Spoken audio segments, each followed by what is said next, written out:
Sea level rise forces Warren residents to escape before it's too late. The damages to this working-class town will be irreversible within the next 2 decades.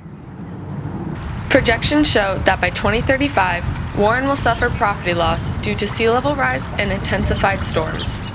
Warren's Director of Planning and Community Development, Bob Rulli, builds a plan he calls Market to Metacom, which looks to alleviate the future displacement of Warren residents located on the water.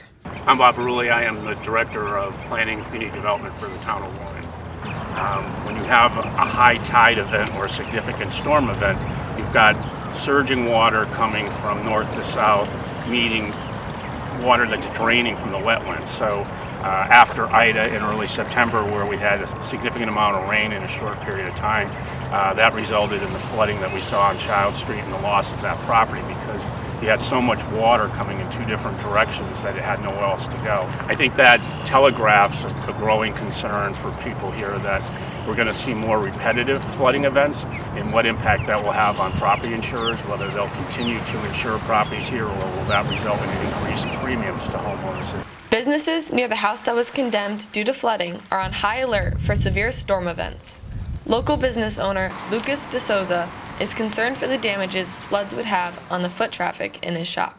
My name is Lucas DeSouza. I work for King's Customs and Detailing, doing detailing cars, and I'm from Fall River, Massachusetts. The concerns that I would see is damage to our property if there were any floods nearby, and obviously that would affect our business tremendously. The intense weather patterns place economic and environmental stress on the town of Warren as global warming continues to rise and the effects of climate change rapidly increase. In this area here, because if you look at the businesses that are here, you've got a dry cleaner, you have auto body and auto body repair, you've got furniture stripping, so those all have contaminants that, if water recedes, that's coming back into the environment, and that's a concern too. So. Local resident Beth Brannon says the predicted impacts of climate change along the coastline are all too familiar. My name's Beth Brannon. I live in Barrington, but I'm actually from California.